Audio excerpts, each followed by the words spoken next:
मैं ये कहना चाहूंगा कि अभी साक्षी जी कुछ प्रश्न बोल रही थी, तो वो बताएं कौन से ऐसे सवाल हैं जो अ, सभी माताओं की तरफ से आ रहे हैं। भैया सभी लोग पूछ रहे हैं कि जैसे हम भक्तामर बोलते हैं, हम सभी लोग, बहुत सारे लोग रोज भक्तामर बोलते हैं। आपने सेल्फ हीलिंग के बारे में भी बताया कि 1, 3, 6 और 12 नंबर के श्लोक से सेल्फ हीलिंग करना चाहिए।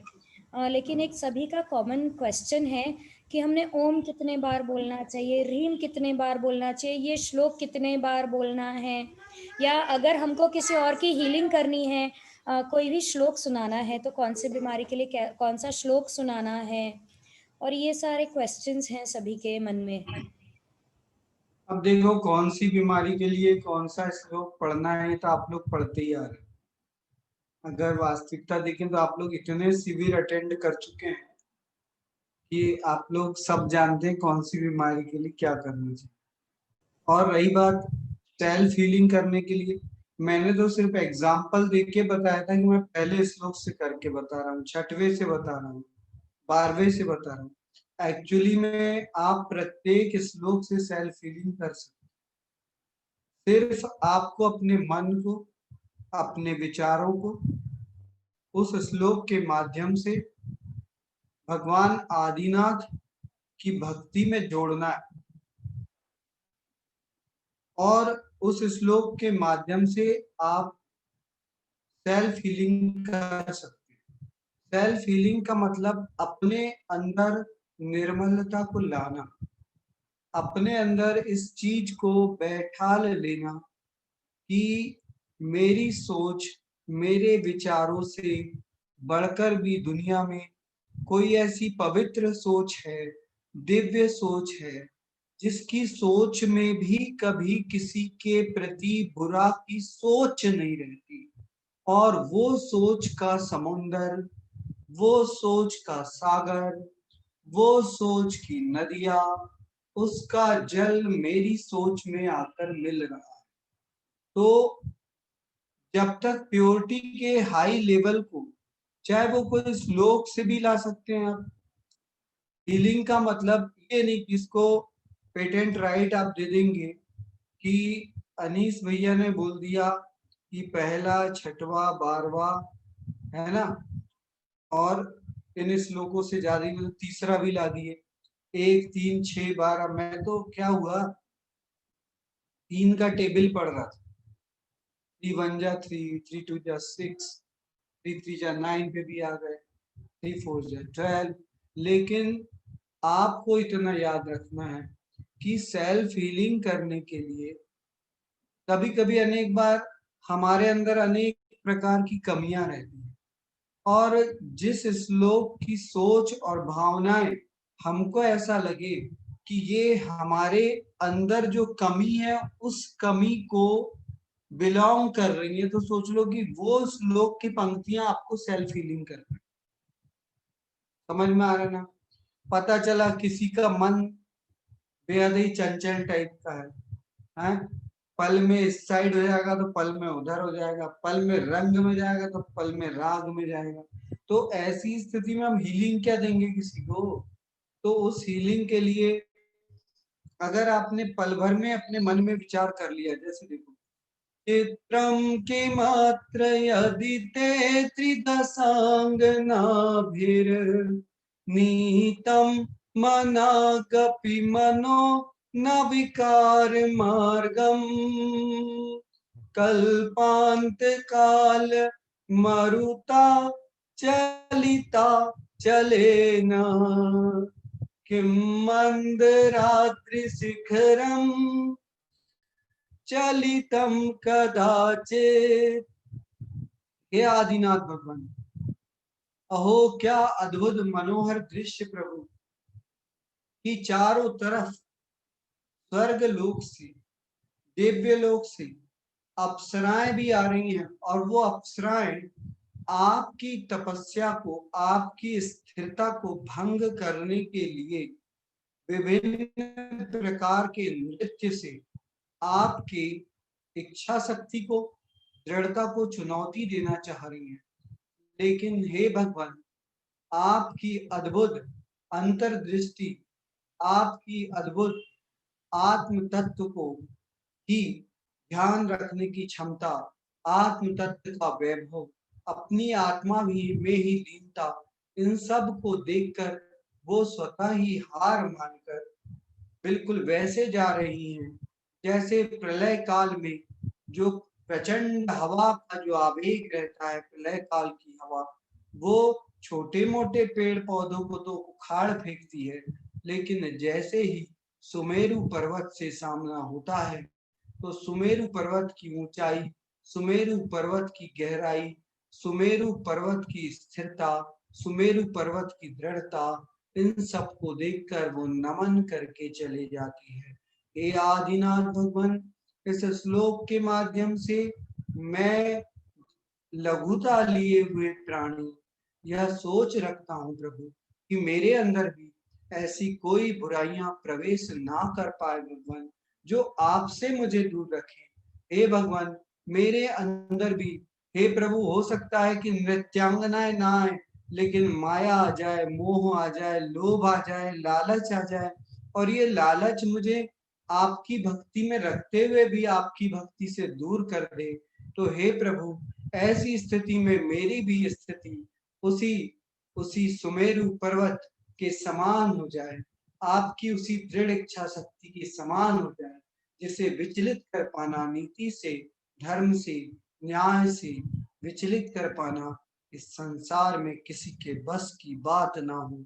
और उसी पवित्रता को धारण करते हुए, हे आदिनाथ भगवान, संसार के यदि किसी भी प्राणी पर मैंने दिल दुखाया था, मेरे द्वारा उनकी आंखों में आंसू आए थे, तो हे प्रभु, मैं आपको साक्षी मानकर उन सभी जीवों के जीवन में खुशियां आए, वो ऐसी भावनाएं भाता हूँ, तथा वो मुझे क्षमा करें, क्षमा करें, क्षमा करें। तथा भगवान, यदि किसी ने मेरा दिल दुखाया है, मेरी आंखों में आंसुओं को लाया था, मेरी परेशानियों का कारण बना था, तो आपको साक्षी मानकर, हे देवादिदेव, आपको साक्षी मानकर उन सभी को भी मैं क्षमा करता हूँ, क्षमा करता हूँ, क्षमा कर।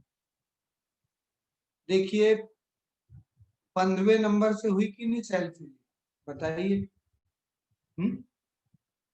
आ रहा है कि नहीं सबको समझ में? किसी भी चीज को,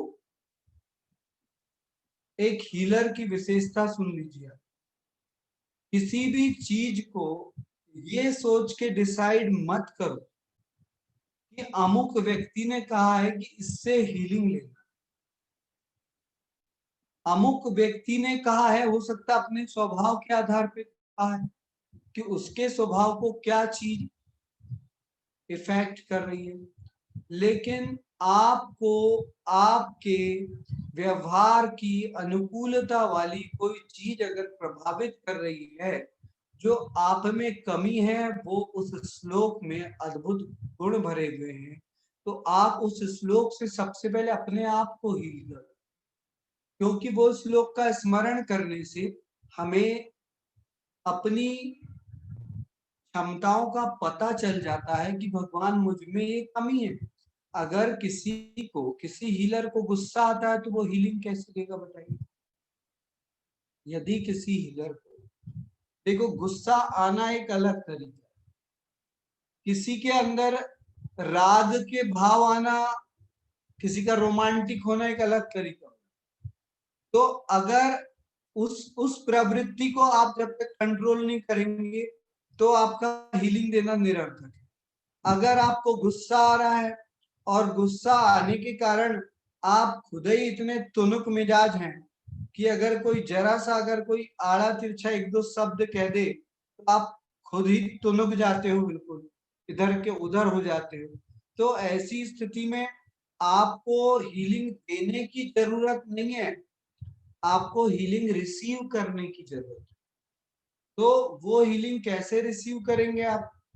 देखिए, बहुत सारी चीजें मैं इसीलिए बताना चाह रहा हूं कि आप कोई ठप्पा लगा के ना चुने कि मेरे को सेल्फ हीलिंग करना है, अरे अनीस भैया ने तो बोला था कि 1, 3 और 6 से करना, अरे तुम तो 2, 4 और 7 से कर रही हो, इससे क्या होगा, तुम तो वो सेल्फ हीलिंग हो ही नहीं पाओगे। अरे भैया, आपने कैसे ठेकेदारी ले ली कि वो सेल्फ हीलिंग नहीं कर पा। हाँ? देखो बहुत बड़ी चीज, सेल्फ हीलिंग का मतलब ये है, जिस चीज को, जिस किसी को जिसकी आवश्यकता, सपोज मान के चलो, अब सेल्फ हीलिंग छोड़ो, आप एक भीड़ में गए और आपने देखा कि बहुत सारी सपोज स्त्रियां बैठी, और सभी स्त्रियां जो है ईश्वर के द्वारा दिए गए अद्भुत सौंदर्य से सज्जित हैं, लेकिन एक स्त्री ऐसी है जिसमें कहीं ना कहीं वो सौंदर्य की कमी है, और उस सौंदर्य की कमी के कारण उसके आत्मिक सौंदर्य बहुत सुंदर है, लेकिन उसके सौंदर्य में अगर कमी है तो वो कहीं ना कहीं अपने आप को वहां पर उपेक्षित समझ रही है। तो यदि आप वहां पर, सपोज मान के चलो आप में से कोई गया उसके पास, तो यहाँ उसको हीलिंग की जरूरत है। आप सिर्फ इतना बोल दो उससे, दीदी आप तो आज बहुत सुंदर लग रही हैं, अरे वाह। तो मालूम है, उसको मालूम है कि वो उतनी सुंदर नहीं है जितनी इतनी सारी जो बहनें बैठी हुई हैं उनको ऊपर वाले ने सौंदर्य दिया, लेकिन पर वो उम्मीद भी नहीं रखती कि कोई उसे कहेगा। लेकिन ऐसी स्थिति में यदि आप सच में हीलर, वही उसकी उदासी है, वही उसका कारण है। आप उसके अंदर की उस आत्मा को देखो तो, जो एक जन्म में सिद्ध शिला में जाके विराजमान होगी, तो कितनी अद्भुत हो गई होगी।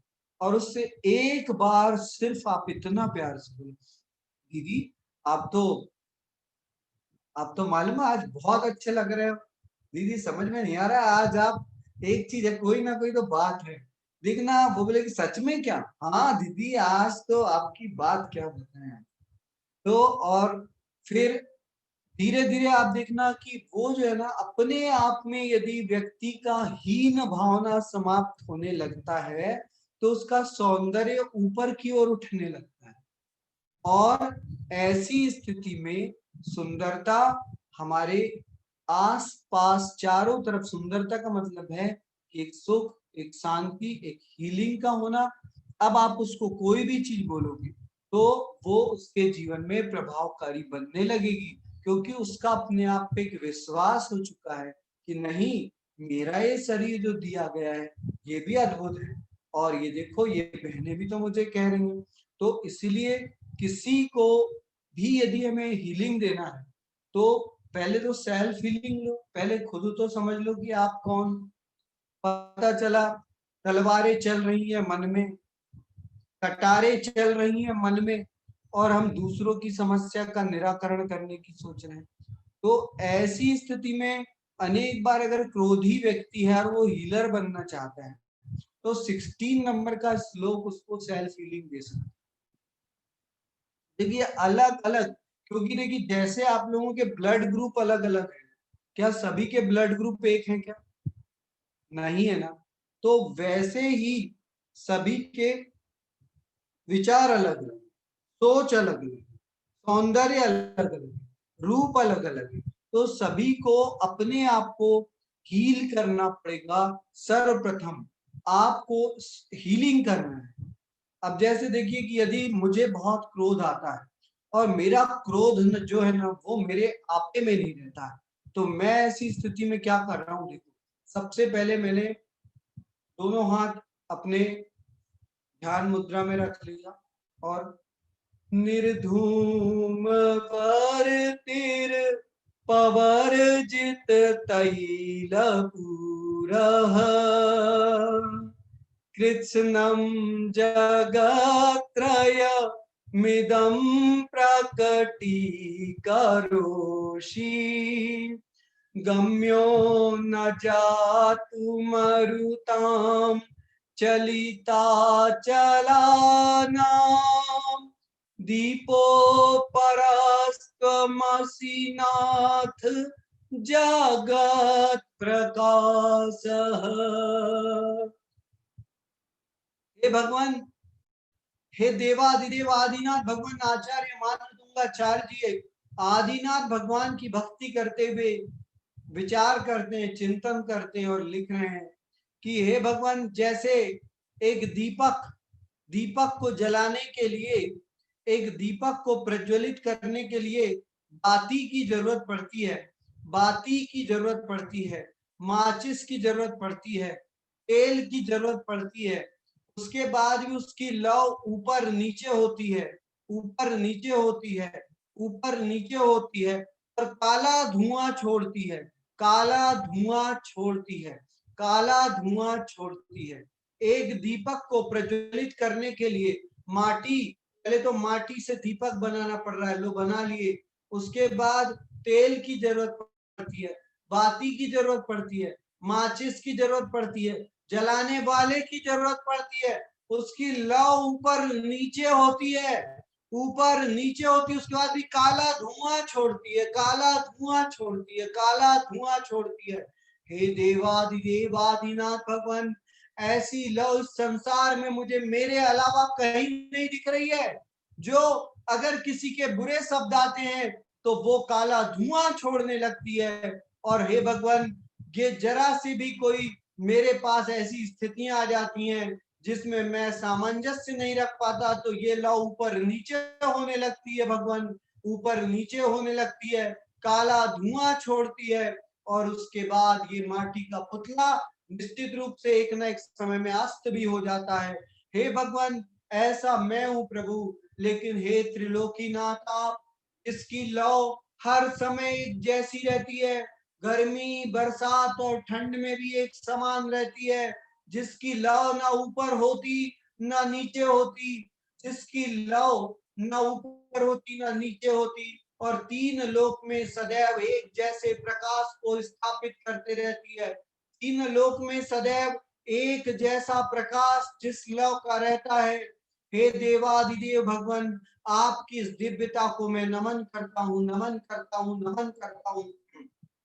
अब मैंने पहले ही आपको बताया था, पहले क्या बताया था, सोचिए आप, कि जब हम लोग राग की ओर देखते हैं, राग की ओर देखते हैं, तो ऑटोमेटिक राग आपको प्रभावित कर देता है। जब आप किसी पे अत्याचार को देखते हैं तो ऑटोमेटिक आपकी आंखों में क्रोध स्थान बना लेता है। जब आप किसी के दर्द को देखते हैं तो ऑटोमेटिक आपकी आंखों में आंसू आने लगते हैं। और जब, हे देवादिदेव, मैं आपके उस रूप को देख रहा हूं, हे देवादिदेव, जो आपको, आपकी लव जो है, आपके जो विचारों का चिंतन है, वो सदैव एक जैसा रहता है। ना ना उन्हें क्रोध की लहरें प्रभावित कर पाती हैं, ना दुख उन्हें छू पाता है। जो दुख में और सुख में, क्रोध में और बैर में बिल्कुल उनसे परे रहती हैं और एक जैसी रहती है, एक जैसी रहती है। भगवान को कभी क्रोध नहीं आ सकता, भगवान दया भाव से भरे रहते हैं, भगवान क्षमा भाव से भरे रहते हैं। भगवान की लौ को देखो, भगवान की लौ को देखो, तो तीन लोक में एक जैसे सदैव प्रकाशित रहती है, प्रकाशित रहती है, प्रकाशित रहती है। जब आप क्रोधित, जब आप क्रोध से भरा हुआ सीन देखते हो, कोई क्रोध करता है तो आपको भी क्रोध आने लगता है, किसी पे पीड़ाएं होती है तो आपको भी पीड़ाएं होने लगती है, किसी की आंखों में आंसू आते हैं तो आपकी आंखों में आंसू आ जाते हैं। जब आपके सामने किसी के मन में क्रोध ना दिखे, बैर ना दिखे, क्षमा भाव दिखे, करुणा भाव दिखे, और तीन लोक में उन भगवान की लौ ऐसी दिखे कि जो लौ ना ऊपर हो सके ना नीचे हो सके, ना ऊपर नीचे हो सके, ना काला धुआं छोड़ सके। तो जैसे जब वासना को भी देखते हो तो वासना आपको छू लेती है, तो इतना याद रखना, उपासना को देखोगे, तीन लोग के नाथ को देखोगे, तो आप पाओगे कि आपको भी पता नहीं चलेगा, और आपका भी क्रोध कैसे कैसे छूमंतर हो गया, छूमंतर हो गया, छूमंतर हो गया, छूमंतर हो गया। और जो जिस व्यक्ति को क्रोध आता है, ये 16वें नंबर के श्लोक से अगर थोड़ा सा चिंतन करें तो उन्हें वो सेल्फ हीलिंग प्राप्त हो जाएगी, जो हीलिंग उनके जीवन को सुख शांति लाएगी। 16वें नंबर के श्लोक से बीपी कंट्रोल होता है। एक चीज याद रखना, अगर किसी का बीपी ऊपर नीचे होते रहता है, उम्र के साथ बीपी ऊपर नीचे होता है, तो ऐसी स्थिति में 16वें नंबर के श्लोक से सेल्फ हीलिंग करना है आपको, क्योंकि 16वें नंबर के श्लोक से सेल्फ हीलिंग करने से आपका बीपी भी कंट्रोल होगा। और अगर मन में कोई ज्यादा विचार आ रहे हैं, किसी पे बुरी दृष्टि, क्रोध आ रहा है, तो आप देखना आपको पता नहीं चलेगा, इस श्लोक का ध्यान आपको दिव्य शांति प्रदान कराएगा। तो सेल्फ हीलिंग का जो मैटर था वो छोटा सा मैटर नहीं है कि उसको 4 लाइन में मैं कह दूं और 4 लाइन में पूरा हो, क्योंकि अलग अलग व्यक्ति के लिए अलग अलग अलग अलग अलग एक जगह 12 लोग बैठे हुए हैं और 12 लोग में सपोज मान के चलो सूरत में बैठे हुए हैं, किसी को मुंबई जाना है, किसी को अहमदाबाद जाना है, किसी को दिल्ली जाना है, किसी को कलकत्ता जाना है, तो क्या सभी को एक ही बस में बैठा दें क्या कि पहुंच जाएंगे? नहीं ना। तो सभी व्यक्ति को उसकी क्षमताओं के आधार पे उस स्थिति में क्या लेना चाहिए, निर्णय लेने की क्षमता आप में है कि आपको अपने आप को कैसे हील करना है। और मैं बार बार आप लोगों को एक ही चीज बताते रहता हूं कि जो भक्तामर स्तोत्र के 48 श्लोक हैं वो एक माँ की 48 संतानें हैं, 48 दिव्य बच्चे हैं। अब जैसे मैं अगर पूछ लूं, सपोज साक्षी जी से ही पूछ लूं कि आपकी 2 बेटियां हैं, आप बड़ी बेटी से ज्यादा प्यार करते हो कि छोटी बेटी से, तो वो निश्चित रूप में बोलेंगे कि भैया आप किस टाइप के सवाल करते हो, मैं माँ हूं भैया, मैं बड़ी को भी उतना ही प्यार करती हूँ जितना छोटी बच्ची को भी प्यार करती हूँ। और अगर मैं ये कहूं कि 48 श्लोक आचार्य मान तुंगाचार्य जी के निर्मल मन से निकली हुई 48 भक्तियां हैं, 48 संतान के समान है, तो इन संतान में से कौन सी संतान से ज्यादा प्यार करना चाहिए? तो अगर किसी ने बोल दिया कि छठवा वाला पढ़ो, किसी ने बोल दिया 45वां पढ़ो, किसी ने बोल दिया 48वां पढ़ो, तो आप ये सोच लेना कि कहीं ना कहीं भक्ति में अभी बहुत कुछ सीखना है। कम से कम एक बार प्रतिदिन पूरा का पूरा भक्तामर स्तोत्र उन 48 श्लोकों को दिव्य सम्मान देने के लिए हर उस व्यक्ति को पढ़ना चाहिए जो हीलिंग सीखना चाहता है, हीलिंग करना चाहता है। क्योंकि जब तक उन सभी श्लोकों पे समान प्यार नहीं आएगा, आपकी ममता बढ़ जाएगी, और आपकी ममता अगर बढ़ गई तो कहीं ना कहीं कुछ कमी रह जाएगी जिसको पूरा करना बहुत मुश्किल रहेगा। तो इसलिए हर श्लोक की भक्ति करो, एक बार भक्तामर स्तोत्र पढ़ना जरूर चाहिए, ऐसा कहा गया है। और ब्रह्म मुहूर्त में जो प्रतिदिन भक्तामर स्तोत्र को पढ़ेगा या जब भी शुद्धि पूर्वक पढ़ेगा तो निश्चित रूप से उसको अद्भुत लाभ होंगे। तो अब आप लोगों को इतने कोई चीज छूट गई है जिसपे फोकस करना था, तो आप लोग, या मैं कहीं लिंक से हटके कहीं जा रहा हूँ जो आप सुनना चाहते हैं, तो तुरंत मुझे स्मरण कराएं, जिससे कि उस दिशा की ओर पहले जाना था चीन और पहुंच गए जापान वाली स्थिति पे अगर आ रहे होंगे, तो मैं उस दशा में आपको ले जाने का प्रयास करूंगा, ये वचन देता हूं मैं। तो हम चाह रहे हैं कि बताइए, अब मंजू जी आप बताइए कि अभी जो बताया वो समझना जरूरी था कि इससे भी और कोई दूसरी चीज है जिन पे हमें पहुंचना है? तो साक्षी जी, मंजू जी या कोई भी जो बहनें यहाँ पर हैं, सबको नहीं भैया, समान आपने जो नजरिया बताया बहुत वो जरूरी है समझना। सबसे पहले जो आपने बताया अभी बहुत जरूरी है वो। फिर भी यदि किसी के मन में कोई सवाल हो तो पूछ सकते, क्योंकि बिना ना अपनी मुझ में क्या क्वालिटी है। हाँ, देखिए आज हमारे बीच में डॉक्टर आशा बेदी जी भी आई हुई है, और डॉक्टर आशा बेदी जी मध्य प्रदेश के बालाघाट शहर की निवासी है, और आपने भक्तामर स्तोत्र में पीएचडी की है। और आपकी जानकारी के लिए, आप पिछले 25 से 30 साल से ज्यादा का समय है आप जो फैमिली कोर्ट में जो मैटर रहते हैं ना हस्बैंड वाइफ के बीच में, तो वो सॉल्व कराते रहती हैं। और आपने 12th नंबर के श्लोक से हमारे स्तोत्र में पीएचडी की है। आपने कम से कम अभी तक 5000 से ज्यादा पति पत्नी के बीच के मैटर को भी सॉल्व करवाया है। आज वो भी हमारे हीलिंग सेशन में है, और ये हमारे बहुत सौभाग्य की बात है कि आप हमारे बीच में, हम आपका भी अभिनंदन करते हैं। जय जिनेंद्र आपको। और जय जिनेंद्र। आशा आंटी आपका बहुत बहुत स्वागत है। आशा आंटी भैया अनम्यूट कर सकती हैं आशा आंटी को? आशा बेदी जी, हाँ। आशा आंटी आपको अनम्यूट किया है, अनम्यूट कीजिए ना, और आपका वीडियो भी ऑन कीजिए प्लीज।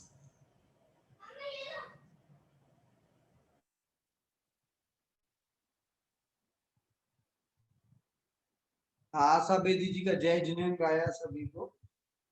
तो अब देखिए, एक मैं आपको एक बहुत अच्छी चीज सुनाना चाहूंगा। क्षमा का जो है ना, अगर किसी को ये सब भी नहीं आ रहा है तो सेल्फ मेडिटेशन कैसे करें भाई? देखिए, ये जो हीलिंग है ना, इसमें सेल्फ मेडिटेशन हम कैसे करें? तो देखिए, अब मैं बता रहा हूं। दोनों हाथ जोड़ के बिल्कुल, मैंने अपने आप को आपके हवाले छोड़ दिया। अब आप ही सब कुछ। मुझे मालूम है भगवान, हे प्रभु, आप लोग जरा ध्यान से सुनिएगा। सभी बहनों से निवेदन है, ध्यान से सुनना एक एक बात। कभी कोई बड़ी बात मिस ना हो जाए। देखिए, बार बार हमें एक ही चीज कहना है कि हे भगवान, मैंने अपने आप को आपके हवाले छोड़ दिया है। और एक बार आपके हवाले करने के बाद, ना अब ये बुद्धि मेरी है, ना वचन मेरे, ये सब प्रभु, इस वाणी में अगर कोई शब्द आएंगे तो अब आपके रहेंगे। हे भगवान, ये दृष्टि अगर देखना चाहेगी तो आपकी निगाहों से देखना चाहे, क्योंकि मैंने अपने आप को आपके चरणों में अर्पित कर दिया है। जब आप ऐसा बोल लेंगे और अपने आप को उनके चरणों में अर्पित कर देंगे, तो आप कहेंगे, आप ऐसे हाथ रखोगे और जिसकी तरफ देख के भक्तामर का श्लोक सुनाओगे ना, तो एक मैजिक होने लगेगा उसके तरफ, और उसे पता ही नहीं चलेगा कौन सी तरंगे आ रही हैं, क्योंकि अब मेरी तरंगे तो समाप्त हो गई हैं भगवान। मैं तो कुछ भी नहीं हूं, लेकिन मैंने अपने आप को आपके चरणों में अर्पित कर दिया है भगवान। और याद रखना, जो फल प्रभु के चरणों में अर्पित हो जाता है, वो फल ही तो दिव्य फल बन जाता है। और जिसे हम देखेंगे, वो पाएगा कि उसकी परेशानियां दूर होने लगी है, उसके जीवन से मुश्किलें समाप्त होने लगी है, सुख आने लगे हैं। लेकिन हमारे अंदर की भावना क्या चल रही है, सुनिए आप लोग। क्षमा कर दो, क्षमा कर दो, क्षमा कर दो, क्षमा कर दो,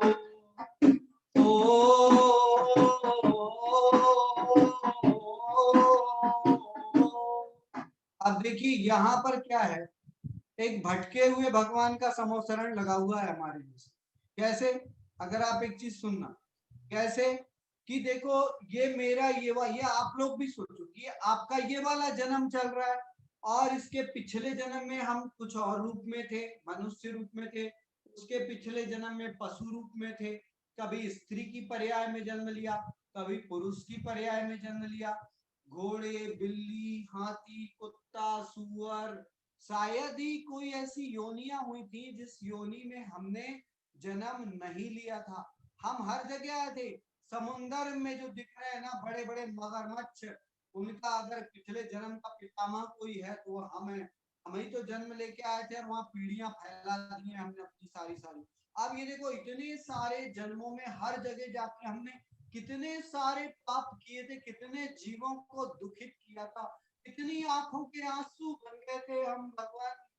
और एक चीज सोचो कि अब ये जो एक प्रकार का जैसा समोसरण में रेला लगा रहे, एक से एक दिव्य चीजें रहती है, हमारे भी यहाँ पर वो दिव्य आप देखेंगे कि हर वंश जिसमें हम होके आए, 84 करोड़ योनियां वो दिख रही हैं।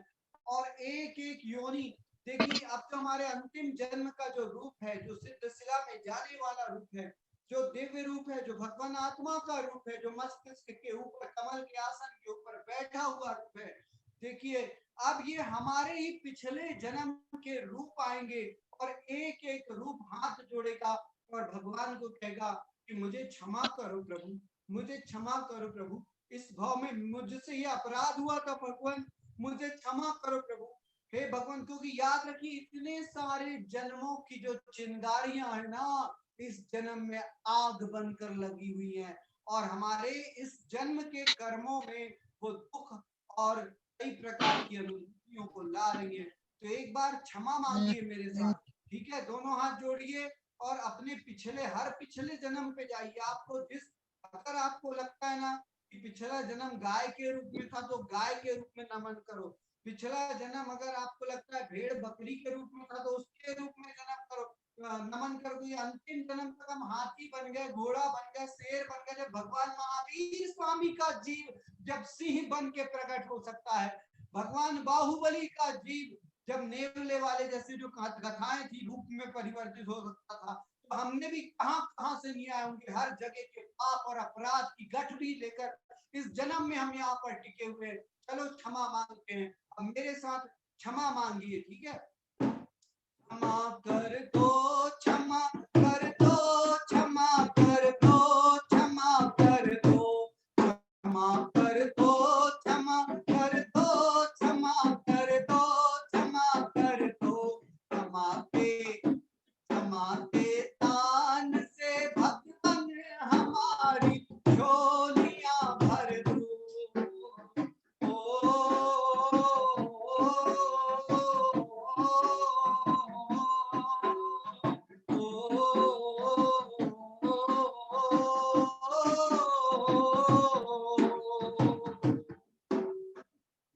और हर जन्म के रूप को प्रकट कीजिए। पिछले जन्म में सोचिए कौन कौन से रूप में हमारा जन्म हुआ था।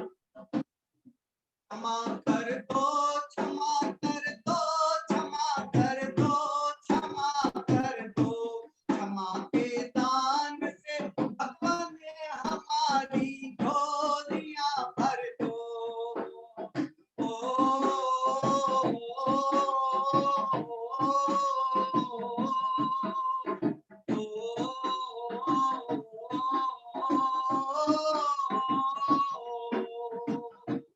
अनंतानंत जन्मों में अनंतानंत जीवों को, ध्यान करो जब सिंह के रूप में हमारा जन्म हुआ था तो हमने जंगल के रूप प्राणियों को खा लिया था, जब मगर के रूप में जन्म हुआ था तो जल के प्राणियों को खा लिया था। हर जन्म में भगवान, हर जन्म में रुलाया है लाखों को प्रभु, आज जब होश आया तो मेरे हाथ में कुछ भी नहीं है प्रभु, सिर्फ एक क्षमा है जो मांगना चाह रहा हूँ, मांगना चाह रही हूँ, ऐसा सोचो आप लोग। क्षमा कर दो, क्षमा कर दो, क्षमा कर दो, क्षमा कर दो, क्षमा कर दो, क्षमा कर दो, क्षमा कर दो, क्षमा कर दो।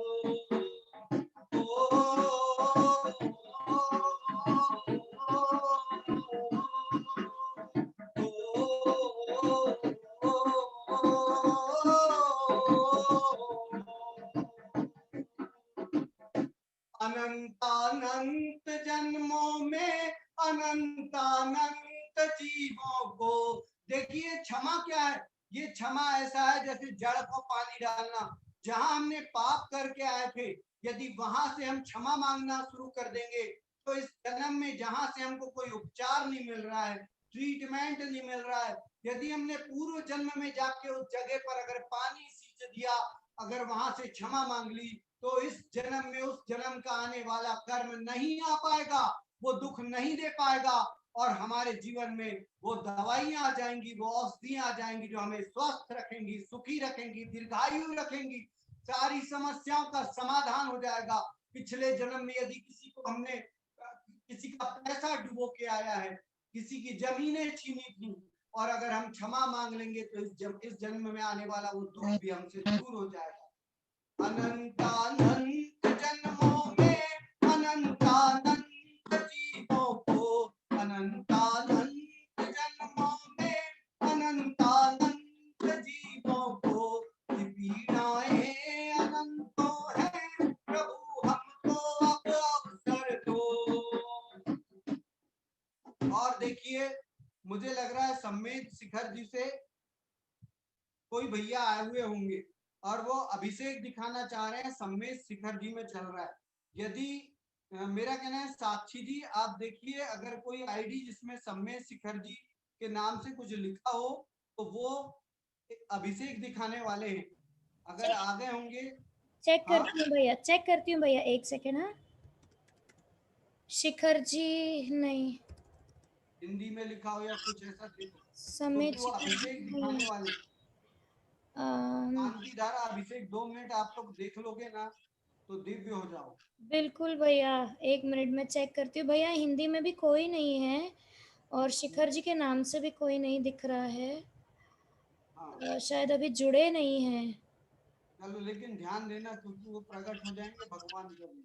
अच्छा, ठीक है भैया, मैं तो चेक करती हूँ। तो मेरी आवाज क्लियर आ रही है कि नहीं अभी? भैया हमको तो आ रही है, शायद जिनको नहीं आ रही उनका नेट कनेक्शन में कुछ प्रॉब्लम है, क्योंकि मुझे तो एकदम क्लियर आ रही है आवाज़। मैसेजेस बहुत आ रहे हैं, आवाज़ क्लियर नहीं, आवाज़ क्लियर नहीं है, लेकिन तो बराबर आ रही है भैया।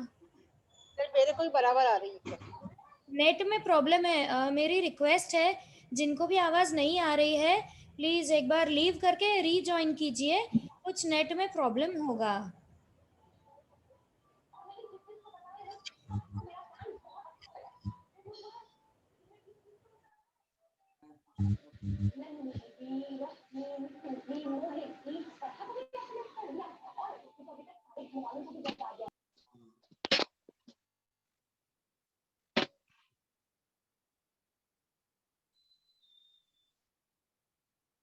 तो आप देखिए, हीलिंग करने का किसी भी व्यक्ति को यदि आप ट्रीटमेंट देना चाहते हैं, कौन है? ये बहुत इम्पोर्टेंट कौन है है। भैया? अरे भैया क्या है? यदि किसी भी व्यक्ति को आप ट्रीटमेंट देना चाहते हैं तो आप इतना याद रखिएगा कि सबसे पहले जो है, सपोज मान के चलो अनीस भैया के साथ कोई प्रॉब्लम चल और मैंने आपसे बोला कि आप लोग मुझे हीलिंग कीजिए, तो आप लोग मुझे हीलिंग कैसे देंगे? सबसे पहला ये है कि अनीस ने पिछले जन्म में यदि अनीस का कोई ऐसा कर्म स्ट्रांग हो जो इस जन्म में उसको तकलीफ दे रहा है, तो यदि हम इस जन्म में दवाइयां लगाएंगे ना तो आराम इसलिए नहीं होगा क्योंकि पल भर को तो आराम हो जाएगा लेकिन वो कर्म फिर से हावी हो जाएगा। तो पिछले जन्म में हम बार बार ये कहेंगे किसी भी व्यक्ति से कि आपको हीलिंग देने से पहले हम सबसे बड़ी प्रार्थना ये कर रहे हैं कि आप दोनों हाथ जोड़िए और प्रार्थना कीजिए दिल से, हृदय से, धड़कनों से कि हे भगवान, यदि मैंने इस जन्म में या अनंत के किसी भी जन्म में किसी भी जीव का किसी भी प्रकार से बुरा किया हो, किसी भी जीव को किसी भी प्रकार से दर्द दिया हो, तो हे भगवान, मैं उन सभी जीवों से क्षमा चाहता हूँ, क्षमा चाहता हूँ, क्षमा चाहता हूँ। उन्हें सुखी करें, मुझे क्षमा करें, उन्हें सुखी करें, मुझे क्षमा करें। तथा हे भगवान, यदि किसी भी जीव ने मुझे दुख दिया था, मेरी आंखों में आंसुओं को लाया था, तो मैं भी उन्हें क्षमा करता हूँ, उन्हें सुखी करें। मैं भी उन्हें क्षमा करता हूँ, उन्हें सुखी करें। ये किसी भी व्यक्ति को यदि आप हीलिंग दे रहे हैं तो हीलिंग इसके बिना असर नहीं करेगी। यदि पूर्व जन्म का कर्म आना रुक गया हमारे क्षमा के भाव से, पूर्व जन्म का कोई कर्म आना रुक गया, तो यहाँ पर वो डॉक्टर मिलने लगेंगे और हमारे मंत्र के साउंड वाइब्रेशन इफेक्ट करने लगेंगे और हमें आराम होने लगेगा। तो अब आज मैं आपको इसके अलावा, अभी हमारे पास 20 मिनट का टाइम है, मैं आपको एक श्लोक की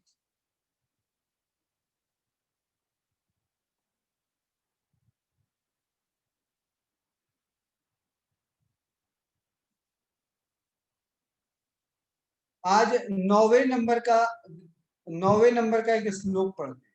9वें नंबर के श्लोक से हम आपको हीलिंग देना है। सपोज ये मैं ट्राई करवा रहा हूँ, आपको मैं आप लोगों से कभी भी सवाल कर लूंगा और मैं कोई भी श्लोक दूंगा और मैं कहूंगा कि इस श्लोक से आगे वाले को हीलिंग देना है। समझ में आ रहा है ना?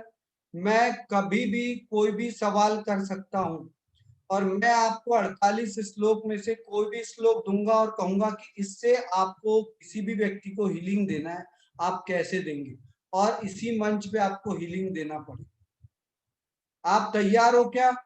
तैयार रहना पड़ेगा। अरे ज्यादातर गलत होंगे लेकिन तैयार रहना पड़ेगा और मैं ये प्रयोग करवाऊंगा। तो अब देखिए, अभी हम 9वें नंबर के श्लोक पे आते हैं। पहले मैं 9वें नंबर का श्लोक, चूंकि ये भक्तामर नवरात्रा का टाइम है, अद्भुत दिन चल रहे हैं, बहुत सारे लोग शाकाहारी बढ़ जाते हैं, तो ऐसी स्थिति में भक्ति करने में ज्यादा अमृत फल मिलते हैं अपने। आस्ताम तव, हमने पहला श्लोक पढ़ा नहीं था, वो पढ़ लें पहले। भक्तामर प्रणत मौलिमणि प्रभाणा ज्योतिकं ललित पाप तमोवितानम् सम्यक् प्रणम्य जिनपादयुगं युगाधा आलम्बनं भवजले पततां जनानाम्। और 9वें नंबर के श्लोक पर पहुंचते पहुंचते 9वें नंबर के श्लोक पर पहुंचते पहुंचते भैया भैया भैया भैया सो सॉरी, त्रियोग आश्रम जुड़ गए हैं। जुड़ गए तो सॉरी की बात क्या है? नहीं, आप बोल रहे थे, आपको बीच में रोकना पड़ा मुझे। यही तो खुशहाली की बात है। लगाओ लगाओ। देखिए, आप त्रियोग आश्रम में भगवान आदिनाथ के 1008 नाम माता जी के सानिध्य में नवरात्रा भर में पढ़े जाएंगे।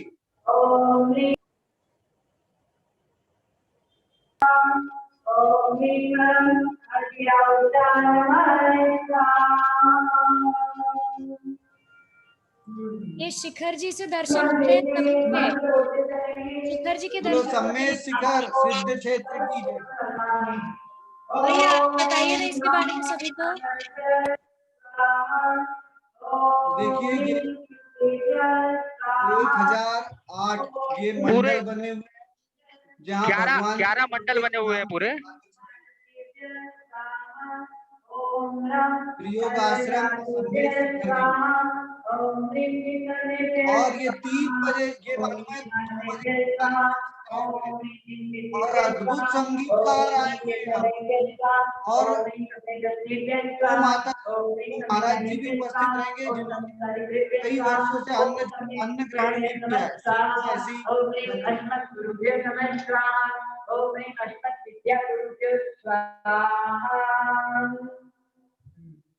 पुनः आप लोग जल उसमें जल में कृपण करेंगे। ओम ह्रीं परम भू प्रपत्ते भुव प्रपत्ते क प्रपत्ते चतुर्विंशति कीर्त हम उच्चारणम प्रपत्ते महाकांति जलेन सोयामे स्वाहा।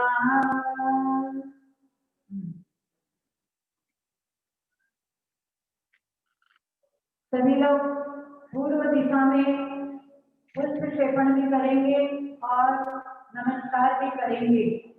अपने अपने सांस पे खड़े हो जाएंगे। पूर्व दिशा, अपने घर में पूर्व दिशा देख लो और पूर्व दिशा की तरफ मुख करके आपको पुष्प क्षेपण भी करना है और नमस्कार भी करना है। ओम आं ह्रीं ह्रीं इंद्र आगच्छ आगच्छ पूर्वद्वारे रक्ष रक्ष स्वाहा। अग्नि दिशा ओम आं ह्रीं अग्नि आगच्छ आगच्छ अग्निद्वारे रक्ष रक्ष स्वाहा। ओम आं ह्रीं दक्षिण ओम आं ह्रीं यम आगच्छ आगच्छ दक्षिणद्वारे रक्ष रक्ष स्वाहा। नैऋत्य ओम आं ह्रीं नैऋत्यागच्छ तीर्थ तीर्थ नैऋत्यद्वारे रक्ष रक्ष स्वाहा।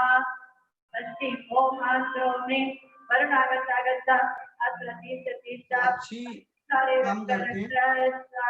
जैसे अभिषेक शुरू होगा ना, अभिषेक शुरू होगा तो दिखा देंगे। ठीक है भैया, ठीक है, म्यूट कर दूं उनको? जैसे ही अभिषेक प्रारंभ होगा मॉनिटर करना। हाँ भैया, ये तो उनका स्पॉटलाइट पे है, जैसे ही दिखेगा मैं शुरू कर दूंगी। आस्ताम तवस्त वनमास्त समास्त दोषम वत्संकथापि जगतां दुरितानि हन्ति दूरे सहस्रकिरणः कुरुते प्रभैवा पद्माकरे सुजलजानि विकास भांति। मैं 9वें नंबर का श्लोक और इसका अर्थ पढ़ूंगा। इसके बाद आप में से कोई एक व्यक्ति इस श्लोक के माध्यम से हीलिंग देगा, क्योंकि हीलिंग ही तो सीखना है ना, तो देगा। मैं कब तक के दूंगा, आप लोगों को देना पड़ेगा। मैं इसका श्लोक और इसका अर्थ बता रहा हूं आपको, ठीक है। आवाज नहीं आ रही, साउंड से करूं क्या माइक से? भैया आवाज तो आ रही है, प्लीज जिससे भी आवाज नहीं आ रही एक बार अपने फोन का साउंड चेक कीजिए, क्योंकि हमें यहाँ एकदम अच्छी आवाज आ रही है। अगर या तो आपके फोन का साउंड कम हो सकता है या तो आपका इंटरनेट का कनेक्शन वीक होगा, इसलिए प्लीज आप एक बार चेक कीजिए। Hello hello hello hello hello hello hello. भैया सभी को क्लियर आवाज आ रही है। तो फिर से आप लोग ध्यान से सुनिए, आप लोगों को हीलिंग देना है, इसीलिए ये आपको सुनना पड़ेगा। आस्ताम तवास्त वनमास्त समास्त दोषम वत्संकथापि जगतां दुरि।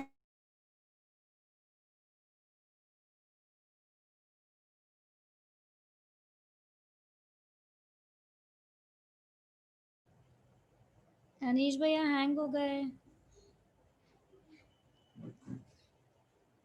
अनीश भैया,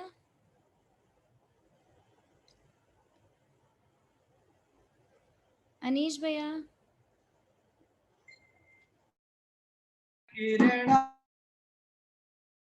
ह्रूं ह्रः फट् स्वाहा। ओम हृदये नमः। ओम ह्रीं श्रीं क्रों ज्वीं रः रः नमः स्वाहा। ओम नमो भगवते जय यक्षाय ह्रीं ह्रूं नमः स्वाहा। अब सुनिए आप लोग। अरे आदिनाथ जी के युगल चरण में, अरे आदिनाथ जी के युगल चरण में श्रद्धा पुष्प चढ़ाता हूँ। अरे प्रभु के मंगल आराधन में, प्रभु के मंगल आराधन में भक्ति गीता गाता हूँ। दोष रहित गुण नामी हो, मुक्ति पथ के गामी हो, दोष दूर कर आया हूँ, तुम चरणों को पाया हूँ। अरे दोष दूर कर आया हूँ, तुम चरणों को पाया हूँ। जन्म जन्म के संचित पाप, जन्म जन्म के सब संताप, प्रभु चरणों में होते मां, कट जाते हैं आपो आप। सूर्य किरण आभा वाली, तेज पुंज प्रतिभा वाली, कमल प्रफुल्लित करती है, शोभा सिंधु की बढ़ती है। कथा आपकी ऐसी है, यथा सभी की हरती है। कथा ये पाप विनाशक है, कथा ये पाप विनाशक है, आत्म शांति प्रकाशक है। अरे मान तुंग की इस बगिया को सबके हृदय लगाऊंगा। मान तुंग की इस बगिया को सबके हृदय लगाऊंगा। सत भक्तों को सत पुष्पों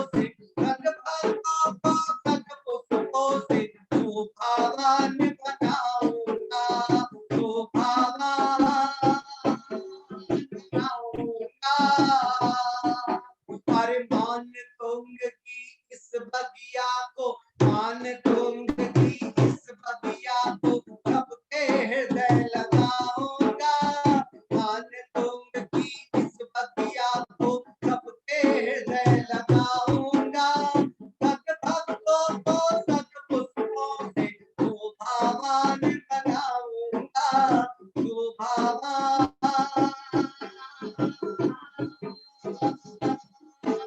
बनाऊंगा। हे विभो, हे विभो, जिस तरह सूर्य का आगमन तो दूर, किंतु सूर्य की किरणें ही सरोवर के कमल को विकसित कर देती हैं। हे भगवान, जिस प्रकार सूर्य का आगमन तो दूर, सूर्य की किरणें ही सरोवर में अर्थात तालाब में कमल को खिला देती हैं, वैसे ही हे भगवान, ये जरूरी नहीं है कि आपका अतिशय देखने के लिए, आपको पाने के लिए आपको लाकर स्थापित ही करना पड़ेगा। हे भगवान, आपके नाम की किरणों में ही ऐसा प्रभाव है, आपके नाम की किरणों में ही ऐसा प्रभाव है कि वो प्राणियों के दुख को दूर करने में सक्षम है, सक्षम है, सक्षम है, सक्षम है। और अब मैं हीलिंग के लिए आपको गाइडलाइन दे रहा हूं कि आपको कैसे करना है। जैसे सूर्य की किरण आ रही है और वो सूर्य की किरण से बुझा हुआ कमल खिल रहा है, वैसे ही आपको इस कॉन्सेप्ट को कि भगवान की प्रतिमा लाना जरूरी नहीं है, आगे वाले के मन में ये विश्वास लाना है आपको हीलिंग देते हुए कि भगवान के नाम की जो किरण पहुंच रही है वो उसकी बॉडी को टच कर रही है और उसकी बॉडी को बिल्कुल वैसे ही टच कर रही है जैसे बुझे हुए कमल पे सूर्य की किरण टच कर रही है। और नतीजा क्या निकल रहा है कि कमल खिल रहा है, कमल खिल रहा है, कमल खिल रहा है। तो इस समय मैं चाहता हूं कि कौन यहाँ पर हीलिंग देगा, कौन दे सकता है? भैया मंजू आंटी, मंजू आंटी। चलो मंजू आंटी, हम मंजू आंटी के अलावा भी मैं किसी को भी बुला सकता हूँ। बिल्कुल बिल्कुल बुलाइए भैया, जो भी, सभी को समझ में आ रहा है ना? बिल्कुल। चलो सबसे पहले मैं बुलाने का प्रयास करता हूँ अंजू जैन दहली को। अंजू जी, मैं अंजू जी कर रही हूँ। अंजू जी, वीडियो ऑन है आपका, मैंने आपको अनम्यूट किया है जी। एक सेकंड, स्पॉटलाइट पे डाल रही हूँ। भैया ये त्रियोग आश्रम को स्पॉटलाइट से निकाल सकते हैं क्या? हाँ अभी थोड़ी देर जब अभिषेक का टाइम रहेगा ना और वो फिर पता तो नहीं, चलिए ऐड करती हूँ स्पॉटलाइट। हाँ ओके भैया, ऐड कर लिया स्पॉटलाइट में। हाँ, लाओ उनको लाओ, आ गए, आ अंजू जी गए, को। आ गए, आ गए भैया, स्पॉटलाइट पे आ गए हाँ, अंजू जी। बोलूं? अंजू जी अंजू जी 9वें नंबर के श्लोक से आपको हीलिंग देना है। हाँ, जय जिनेन्द्र भैया, आपकी आज्ञा हो तो मैं शुरू करती हूँ, आपका आशीर्वाद हाँ चाहिए। बिल्कुल, हाँ, मैं आपका बहुत ही दिन नाम से है आपके तो हम साथ क्या हूँ। करें चलो। हाँ हाँ ठीक है। 3 बार ओम का जाप करेंगे। ओम ओम ओम। और प्रभु से मैं प्रार्थना करती हूँ, हे प्रभु, मैं आपकी स्तोत्रों की जो इतनी सुंदर रचना है उसका उच्चारण करने जा रही हूँ। सब प्रथम मैं आपसे ये क्षमा चाहती हूँ, इस उच्चारण में कोई भी गलती हो, कोई भी त्रुटि हो तो कृपया मुझे क्षमा कीजिएगा। और मैं सामने जो भी लोग हीलिंग लेने के लिए हैं उनसे भी प्रार्थना करती हूँ कि प्रभु आदिनाथ से अपने पूर्व जन्मों की और इस जन्म के लिए क्षमा मांगे, क्योंकि हमने पूर्व जन्म में अनंत अनंत जन्मों में इस पृथ्वी का, जल का, वायु का, समस्त सृष्टि में किसी न किसी को दुख पहुंचाया होगा। और उस दुख के कारण बहुत सारे लोगों को और बहुत सारी वनस्पतियों को, जल को, सबको कष्ट हुआ होगा। इसी कारण हे प्रभु, जो मेरे शरीर में कष्ट आए हैं उसके लिए मैं उन सबसे क्षमा मांगता हूँ। उनसे चरणबद्ध होकर क्षमा मांगता हूँ, उनके चरणों को स्पर्श करके क्षमा मांगता हूँ। और इस जन्म में भी मेरे जो कष्ट आए हैं, अभी भी मैंने कहीं ना कहीं किसी का मन दुखाया होगा, किसी की आंखों में आंसू लाया होगा, मैं उनसे क्षमा मांगता हूँ। और अगर मुझे किसी ने दुखाया है और मैंने उसको 4 बुरी बातें बोली हैं, उसके लिए मैं उससे क्षमा करता हूँ प्रभु। और मेरे शरीर में जो भी वायरस या बैक्टीरिया आया है, उसकी सुख शांति की कामना करता हूँ प्रभु। आप मुझे आशीर्वाद दें प्रभु। हे आदिनाथ प्रभु, मैं आपका एक छोटा सा सेवक आपके चरणों में क्षमा मांगता हूँ और अपने माँ बाप से भी क्षमा मांगता हूँ, अपने गुरुओं से क्षमा मांगता हूँ। हे प्रभु, मैं आपसे क्षमा मांगता हूँ। और इसी भावना को धरते हुए हम एक स्तोत्र का पाठ करेंगे। कहीं भी कोई त्रुटि हो तो आप संभालिएगा प्रभु। भक्तांबर प्रणते मौलिमणि प्रवाणा मुद्रोत्कं दलित पाप तमोवितानम सम्यक प्रणम्य जिन पाद युगम युगादा बलम बलम भव जले पतिताम जनान। 9वें नंबर के श्लोक से हीलिंग देना है। अच्छा, तो भैया मैं ये दोनों पढ़ूं ना पहले एक बार? हाँ, पढ़ लो। यः संस्तुतः सकले वामय तत्व बोधा दुद्भूत बुद्धि पटुभि सुरलोक नाथे स्तोत्रे जगत त्रित्रे चित्त हरे रुदारे स्तोषे किलहमपि तं प्रथमं जिनेन्द्रम्। बोल आदिनाथ भगवान की जय। आस्तं तवस्तवन मस्त समस्त दोषम तत्संकतापि जगतां दुरितानि हन्ति दूरे सहस्र किरण कुरुते प्रभैव पद्माकरेषु जल जानी विकास भांजी। इसमें हम प्रभु के लिए मान तुंगाचार्य जिनकी उनका कोई भी बोल, उनके लिए जो बोल है वो बहुत ही कम है। उन्होंने बोला है, हे प्रभु, आपकी आराधना करने के लिए, आपके स्तोत्र की आराधना करने के लिए आपको विराजित भी नहीं करने की जरूरत है। आप तो इतने उच्च कोटि के, आपका तो गुणगान कर भी नहीं सकते। हे प्रभु, आप उसी तरह सबकी रक्षा करते हैं जिस तरह सूर्य से जब सूर्य की किरणें दूर से ही उस कमल को खिला देती हैं, उसी प्रकार हे प्रभु मैं दूर बैठकर भी आपके स्तोत्र से आपकी आराधना करता हूं, तो आप मेरे लिए बहुत ही सुख शांति और सुख को प्रदान करते हैं। ओम ह्रीं क्रीं क्रोम ज्वी र हम नमः स्वाहा। ओम नमो भगवते जय अक्षय नमः स्वाहा। ओम ह्रीं मनम नमो अणियंताणम नमो संबिणम सोदारणम राम ह्रीं ह्रूं राम फट स्वाहा। आगे बोलूं भैया? सही बोला है, गलत बोला है? नहीं, बढ़िया, बहुत बढ़िया, सुंदर प्रयास। अब देखो, इसके बाद अपनी ये तरंगों को डिस्टेंस हीलिंग के लिए 9वें नंबर का श्लोक आप देखना कि इसमें सूर्य की किरणें ही कमल को खिला देती है। यानी हम यहाँ से सिर्फ वही फील करें। समझ में आ रहा है ना कि डिस्टेंस हीलिंग, हाथ गर्म हो रहे हैं। हाँ, ये डिस्टेंस हीलिंग, तो यही तो तरंगे जा रही है, ये डिस्टेंस हीलिंग है। आप देखेंगे 9वां नंबर का जो श्लोक है ना, वो डिस्टेंस हीलिंग का सर्वश्रेष्ठ उदाहरण।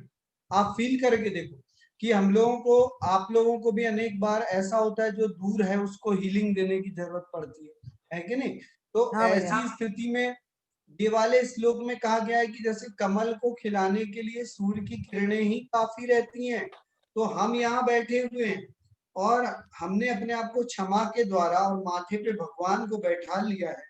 अब हम जो है ना, यहाँ से हमारी किरणें ही काफी रहेंगी तो उस पर असर होना शुरू हो जाएगा। तो 9वें नंबर का श्लोक के माध्यम से हम उन तरंगों को वहां पहुंचा सकते हैं, और उसके बाद हमको जिस श्लोक से भी हीलिंग देना है हम देंगे तो बहुत अद्भुत परिणाम अच्छा आ भैया, रहे एक हैं। क्वेश्चन है, जैसे दोनों हाँ अगर वो पढ़ने के बाद हम ये पढ़ लें और फिर जिन लोगों से बाद में हीलिंग देनी है तो उनको फिर बाद में ले लें, है ना? देखो जी वो भैया। अपने अपने ऊपर डिपेंड करता है, हर व्यक्ति का अपना एक स्टाइल रहता है और उसको जो चीज पसंद आ रही है। आपको लग रहा है प्रथम 2 श्लोक पहले पढ़ लें, किसी को लगता है पहले पूरा भक्तामर स्तोत्र पढ़ लें एक बार, उसके बाद जब हीलिंग दे रहे हो तो जिस श्लोक से देना है उस श्लोक से आप दे सकते हो, ठीक है कि नहीं? ठीक है, तो बिल्कुल ये ठीक है। सब इसके एक लिए कभी किसी का सहारा अनुसरण ना करके, अपनी भी तो आत्मा अनंत जन्मों से होके आ रही है। पता चला अनंत जन्मों में मैं जितने भगवान के समोसरण में बैठूंगा उनसे ज्यादा आप बैठ के आए। देखो ये भी नहीं, तो है ना, नहीं कुछ भी हो सकता है, किसी ने नहीं देखा है कौन कहाँ से आया। लेकिन हम लोग पहले भी भटक रहे थे, अभी भी थोड़े थोड़े से भटके हुए हैं, लेकिन अपनी सोच को हम उसी दिशा में ले जाने का प्रयास कर रहे हैं। तो ये जो हीलिंग है ना, अगर आपको डिस्टेंस हीलिंग अगर करना है तो मेरे ख्याल से डिस्टेंस हीलिंग के लिए ना ये वाला जो श्लोक है ना, ये जी भैया, बहुत अद्भुत इफेक्ट करता है। ये जी वाला भैया, श्लोक बहुत अद्भुत इफेक्ट करेगा। और पहला दूसरा और बाकी के भी हर श्लोक का अपना अपना अलग महत्व है, क्योंकि इस जी भैया, संसार में हर प्रकार के लोग हैं। तो उनको कोई किसी तरीके से समझता है, कोई किसी तरीके से। मैं आपको इसके एक एक बीजाक्षर का साइंस बताऊंगा कि ठीक कैसे, है कल भैया, मैं ब्लैक बोर्ड पे बताऊंगा आप लोगों को कि इसका साउंड कैसे जाता है। कि कोई भी ठीक एक श्लोक जब आप लोग जिस श्लोक को बोलेंगे कि उसमें एक एक जो बीजाक्षर है वो बीजाक्षर कैसे असर करता है बॉडी में, तो ये भी जानना आप लोगों को बहुत जरूरी है ना? जी तो भैया, जी उसके भैया, लिए मैं सोच रहा हूँ कि आपको कल मैं बीजाक्षर के बारे में बताऊंगा। और जी भैया, साथ में मैं पुनः आप लोगों से कहूंगा कि कोरोना का समय चल रहा है, आप लोगों से मेरी बार बार रिक्वेस्ट है कि फिटकरी घर में जरूर रखें, क्योंकि बहुत सारे लोग आ रहे हैं, फिटकरी का पानी पीना है भैया आपको। जी है। हाँ देखो ये देवी जी देखो हमारी, तभी इनका नाम आया अंजू जी का। तो और देखो कितने सुंदरता से अंजू जी ने बात रखी। सबसे पहले देखो इन्हें पूरा हीलिंग इन्होंने सुना, पहले क्षमा मांगी चारों तरफ के जीव से, फिर इन्होंने अग्नि का, पृथ्वी का, वायु का, जितने जीव हैं सबसे क्षमा मांगी। तो क्षमा मांगना, और मालूम है क्षमा हर पल मांगना चाहिए, हर पल, क्योंकि क्षमा मांगने से कर्म का जोड़ कमजोर हो जाता है। जो कर्म हावी हो रहा है ना, तो वहां उसका ट्रीटमेंट मिल जाता है। साथ ही फिटकरी का बिल्कुल प्रयोग करेंगे, अगर किसी भी स्थिति में सिर्फ ऐसा पकड़ के ही अगर आप रखेंगे ना 10-10 मिनट सुबह शाम, तो फीवर नहीं चढ़े। कभी भी फीवर भी लग रहा है ना, तो थोड़ा सा ऐसा ऐसा घुमा लो, आप देखना थोड़ी देर में आपको ठंडक महसूस होने लगी। फिटकरी का पानी पीना भी बेहद फायदेमंद साबित हो रहा है, और फिटकरी के पानी के साथ मंदार सुंदर नमेरु सुपारी जात संतान कादि कादि कुसुमोत्तर वृष्टि कुसुमोत्सव रुद्धा गंधोद बिंदु शुभ मंद मरुत पाता दिव्या दिवा पतति ते वच शाम ततिर्वा। तो देखिए हीलिंग के पहले 3 दिन का एक सेशन का एक पार्ट कंप्लीट होता है, और ये वाले पार्ट में सेल्फ हीलिंग को फोकस किया गया। ये बहुत जरूरी है, 3 दिन कभी भी जाना ना जाए। प्रथम दिन उसमें वो वाले पार्ट में ज्यादा इंटरेस्ट आता है, सेकंड दिन भी आता है, और थर्ड दिन में हमको रिवीजन करें। तो पहली चीज हमको ये शिक्षा मिली है कि सबसे पहले किसी को भी यदि हमें हीलिंग देना है तो सेल्फ हीलिंग करो। सेल्फ हीलिंग में पहले अपने आप को एकदम पवित्रता से भर लो, क्षमा से भर लो। उसके बाद यंत्र हीलिंग आती है। यंत्र हीलिंग में अपने आप के अंदर एक यंत्र बना लो। कैसा बनाएंगे यंत्र? तो देखिए अगर 9वें नंबर का ही यंत्र बनाना है, एक बार फिर से कि 9वें नंबर का यंत्र और सीख लो आप लोग, ठीक है? यदि कभी आपके पास यंत्र नहीं हो, कुछ नहीं हो, तो उसमें ये करने की जरूरत नहीं कि मेरे पास तो यंत्र नहीं है। लेकिन अच्छा फिटकरी का सिक्का जी आपको उपयोग बता देंगे, क्योंकि आपको मालूम नहीं, साक्षी जी ने कहा है कि भैया 2 दिन फिटकरी का बारे में समझाना है, और आपको बहुत अच्छे से समझाएंगे। लेकिन पहले हम सोचते हैं कि आपको इन सब चीजों की जरूरत ही ना पड़े।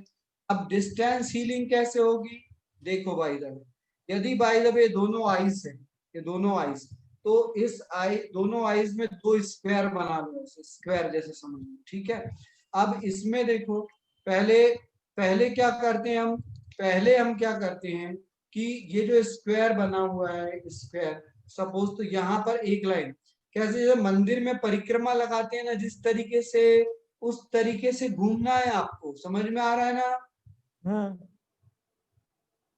जी भैया। साक्षी? समझ में आया आपको? बिल्कुल आशा दीदी समझ बिल्कुल रहे भैया। क्या? हाँ, हाँ, तो आशा देखो, आंटी हाँ बोल रहे हैं।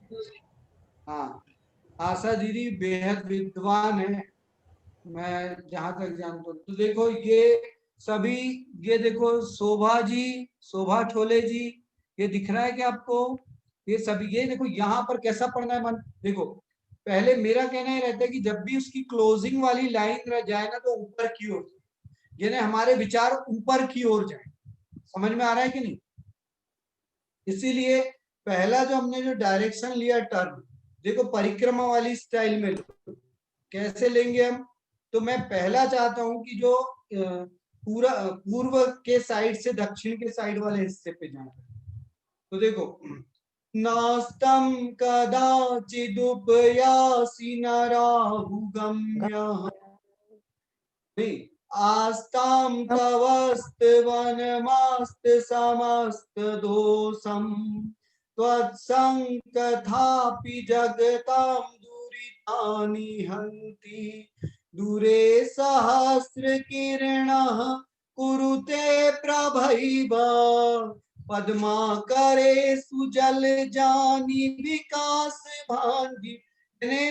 जब कोई, अगर आप लोगों में से बहुत सारे लोग हस्ताक्षर विज्ञान को यदि जानते होंगे, कहीं आपने सुना होगा, तो हस्ताक्षर सिखाने वाले कहते हैं कि आपकी अंतिम लाइन ऊपर की ओर जाती है जिस व्यक्ति की साइन करते हुए, तो सोच लो कि वो व्यक्ति लास्ट में बहुत उठेगा, और किसी की साइन करते हुए नीचे जा रही है ना, वो डिप्रेशन में जाता है।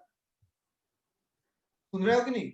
कभी आपने सुना है क्या हस्ताक्षर विज्ञानी सिग्नेचर जो बताते हैं, आप अपनी सिग्नेचर करो, हम आपका भविष्य बताएंगे।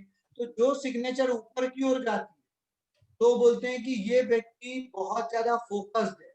और जो बहुत ज्यादा मालूम है, गुंडरी मार मार कर सिग्नेचर को लंबा खींच के करेंगे, तो सोचते हैं कि ये व्यक्ति बेहद कंफ्यूज व्यक्ति होगा।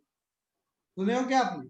और जो घुमाएगा घुमाएगा और नीचे पूंछी के जैसे नीचे लाएगा, तो सोचेंगे, ये सोच लेना, ये व्यक्ति किसी भी कार्य को शुरू करता है तो बाद में ये डिप्रेशन में चले जाता है, और ये निराशा वाली स्थिति में जाके उसको उतने अच्छे से कंप्लीट नहीं। तो यहाँ जो ये यंत्र बन रहा है, इसको बहुत ध्यान से देखने का प्रयास करो। जैसे मंदिर में परिक्रमा करते हैं, मंदिर में जैसे ही भगवान के जैसे परिक्रमा करते हैं ना, वैसे टर्न करना है। अब पढ़ो भला, एक दिन पढ़ेगा क्या कोई 9वें नंबर का श्लोक? कोई पढ़ सकता है क्या आप में से? अंजू जी आप पढ़िए ना। अच्छा चलो मैं ठीक ही है। पढ़ दूं। हाँ पढ़ो। आस्तं तवस्त्वन्मस्त समस्त दोषम तत्संकतापि जगतां दुरितानि हन्ति। दूरे सहस्र किरण कुरुते प्रभैव पद्माकरेषु जलजानि विकास भांजी। जैसे ये विंडो दिख रहा है ना, इस विंडो में अभी जैसे मैं दिख रहा हूँ, सोच लो अभी मैं दिख रहा हूँ, क्योंकि ये भी अंजू जी दिख रही है, मैं दिख रहा हूँ। तो देखो ये क्या होगा, मेरे जो ऊपर वाला जो लाइन है ना, ऊपर वाली लाइन, ये लाइन में पूर्व से साउथ, पूर्व से दक्षिण की ओर ऐसा जाती है। देखो, आस्ताम तवस्त वनमस्त समस्त दोषम, फिर नीचे आएंगे वहां से, तत्संकथापि जगतां दुरितानि हन्ति।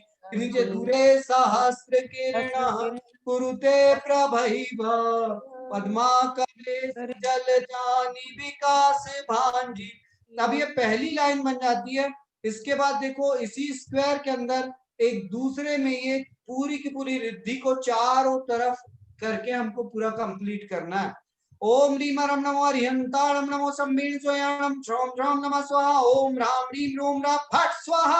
ओम रिद्धिये नमः। अब ये चारों तरफ ये वाली चीजों को हमने बैठा दिया।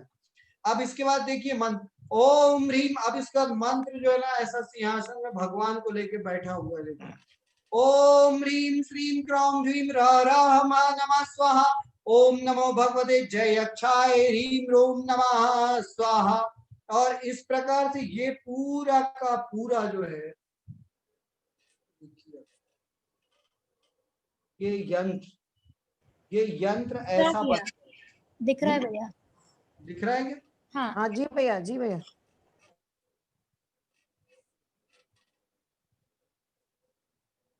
ये दिख रहा है? ये पूरा का पूरा जो यंत्र है। अब एक चीज बताइए कि जिसने अपने माथे पे यहाँ पर यंत्र बना लिया हो उसके दिमाग में कोई तनाव देने का प्रयास कर सकता है? नहीं भैया। मैं बता रहा हूँ बिल्कुल सोच के रखिए। कोई बुरी सोच को अपनी ला सकता है क्या? लेकिन यंत्र बनाने वाला व्यक्ति इस बात को हमेशा याद रखे कि अभी वो पिछले जन्मों के लिए माफी मांग रहा है। इस जन्म में यदि कोई बुरा भी करे तो उसके प्रति बुरी सोच नहीं, क्योंकि क्या है कि हमारा सिर्फ देखना होगा और वहां पटाखे फूटना शुरू हो जाएंगे। समझ में आ रहा है कि नहीं?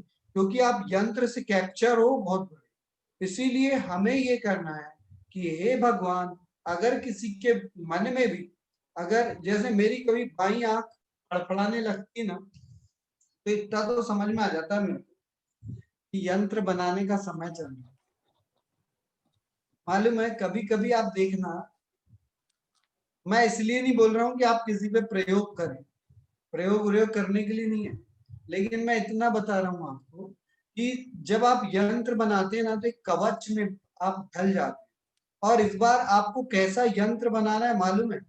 आप लोगों ने क्यूब देखा है ना, वो जो घन जिसको बोलते हैं, चारों पिरामिड बने हुए रहते हैं, तो ऐसा पिरामिड आपके चारों तरफ है, आप उसके बीच में बैठे और हर स्क्वायर पे एक एक यंत्र बना। और आप देखोगे कि जब आप साधना में, समझ में आ रहा है नहीं, तो इतना अद्भुत नजारा होगा, इतना अद्भुत। और फिर आप सोचना, लेकिन आपके मन से लोगों के लिए दुआएं निकलेंगी, प्यार निकलेगी। अगर कोई हमारे प्रति बुरा सोच रहा है तो हमको ये सोचना है कि हे भगवान, मैंने आखिर कितना इसको किसी ना किसी जन्म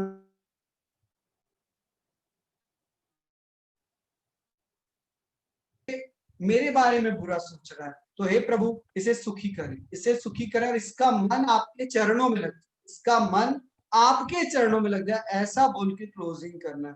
क्योंकि उसका मन यदि भगवान के चरणों में लग जाएगा तो हमारा बुरा नहीं सोच पाएगा। आज ये 9वें नंबर के श्लोक का हमेशा हमेशा आप देखो अलग अलग स्थिति को ध्यान में रखकर आशा बेदी जी जो है हमारी दीदी, इनका कहना है कि अनीस जी हमेशा किस श्लोक का यंत्र बनाना चाहिए। तो देखिए कायदे से तो ना मालूम है, कल्प वृक्ष वाला यंत्र बनाओ, समझ में आ रहा है? सिंहासन वाला यंत्र बनाओ, जिनकी नौकरियों में स्थिरता नहीं है वो भगवान के सिंहासन वाला यंत्र बनाओ। आ रहा है कि नहीं? और इसके लिए ये भी जरूरी नहीं है कि यंत्र आपको ये तो बनाना है, धीरे धीरे बनाओगे ना। अगर ब्रेन में बन गया, लिख गया और वहां अगर कण कण में भगवान बैठ गए ना, आप देखना ये जो हाथ हैं, ये पावर हैंड जो होते हैं ना, ये पावर हैंड अगर आप लोगों को सीखना होगा कि पावर हैंड कैसे बनाते हैं, ऐसा बोला गया है, तो वो भी मैं आपको बताने का प्रयास करूंगा। पर पहले ऐसा मंत्र बनाना चाहिए। अगर मैं बताऊं, मैं ना जब मैं कहीं भी जाने लगता हूँ, एक राज की बात मैं बता रहा हूँ, तो मुझे लगता है मालूम है कि अपनी आंखों में भी यंत्र बना, मैं अपने आंखों को स्क्वायर कटिंग करते हुए मैं श्लोक पढ़ के एक एक आंखों को करता हूँ। और लास्ट में जैसे हम सबसे बीच में भगवान को बैठाते हैं ना, तो मैं सोचता हूँ रेटिना में आदिनाथ भगवान बैठे हैं, फिर इधर बनाऊंगा पूरे यंत्र और फिर सोचता हूँ कि रेटिना में आदिनाथ भगवान बैठे हैं। अब जैसे माथे के यहाँ तिलक लगाते हैं, यहाँ एक यंत्र बनाने का प्रयास करता हूँ, फिर सोचता हूँ कि यहाँ पर भगवान बैठे हैं। पर ये जरूरी नहीं है मैं डिफरेंट डिफरेंट टाइप के यंत्र बना सकता हूँ, मेरे को जैसी इच्छा हो रही। तो मैंने अनुभव किया है कि इतने अद्भुत फल मिलेंगे आपको, इतने अद्भुत, जब किसी कार्य की सिद्धि के लिए आप जा रहे हो, आपके मार्ग में कभी विघ्न नहीं आ सकते, नोट करके रखो, क्योंकि आपके पहले आपके यंत्र का ऑरा चल रहा है और उस यंत्र को क्रॉस करना किसी के बस की बात हो ही नहीं सकती। सिर्फ जरूरत है मन को पवित्र रखने की, शुद्ध रखने की। किसी का बुरा मैं नहीं सोचूंगा, क्योंकि यदि यंत्र मैंने बनाया है तो मुझे तो दिव्य भगवान बनने का प्रयास करना है, और कर्म बांधूंगा तो मैं किसी के अगर पैर तोड़ सकता हूं तो मुझे भी तैयार रहना चाहिए कि कोई मेरा हाथ तोड़ने को तैयार है। तो इसीलिए हमें किसी का ना बुरा सोचना है, ना देखना है, ना करना है। हमारी अगर किसी से जंग है तो हम खुद से है, हमको अगर जीतना है तो अपने आप से जीतना है। हमारा अगर कंपटीशन है तो सिर्फ हमसे है, हमारा कंपटीशन है तो सिर्फ हमसे है, हमको और किसी से कंपटीशन नहीं करना है। हमारा कंपटीशन हमसे है, हमसे है, हमसे है, और हमको हम पर विजय पाना है, पाना है, पाना है, पाना है। हम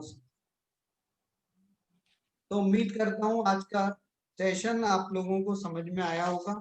यंत्र विज्ञान बताना बहुत जरूरी था, क्योंकि अनेक बार लोग प्रश्न करते हैं कि यंत्र कहाँ से खरीदें, क्या करें।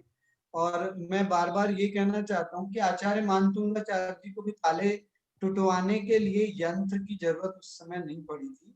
तो यदि हम लोग इतना ही अगर यंत्र से अगर आपको लगता है ना, तो ब्रेन में बना लो, ऐसे छाप लो, आंखों में बना लो, ऐसे छाप लो, इस चेहरे में बना लो, ऐसे छाप लो, लेकिन फिर मुंह को जिनवानी बना के बोलना है, कुछ भी नहीं बोलना है किसी के।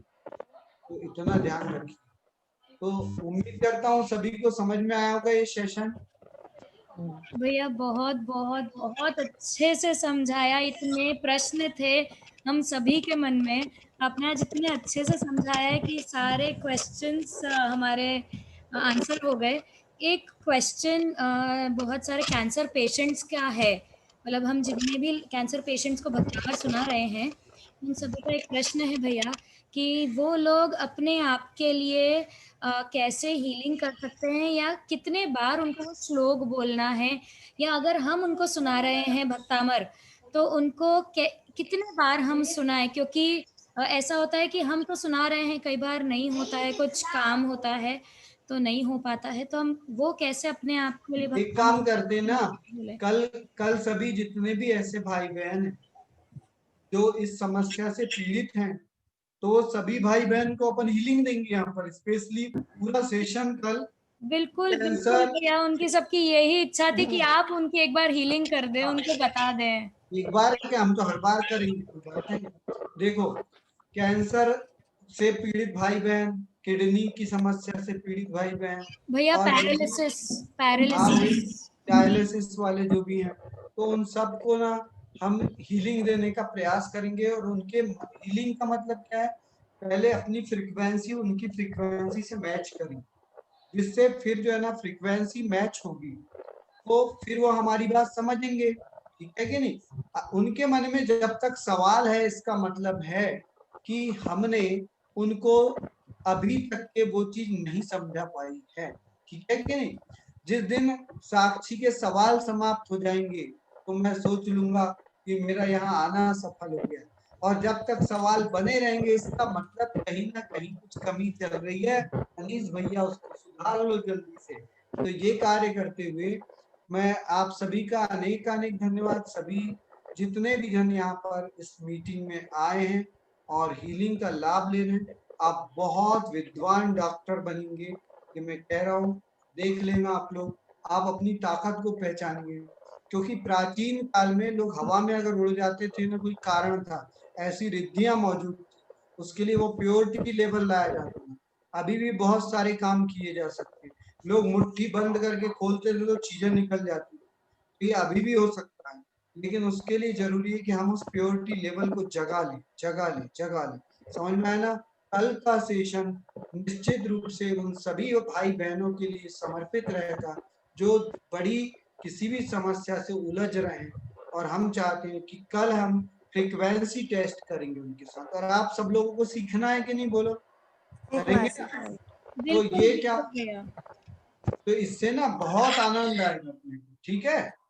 कोई ठीक है भूल चूक हुई हो तो आप जय लोग क्षमा करना, और भैया आप क्षमा। सभी लोग सुखी रहें, स्वस्थ रहें, स्वस्थ रहें। बहुत बहुत धन्यवाद भैया जी, बहुत अच्छा हुआ आज का। बहुत बहुत बहुत थैंक यू भैया। आज का तो बहुत ही मतलब हम हमारे इतने क्वेश्चंस का आपने आंसर कर दिया, इतने अच्छे से समझाया है।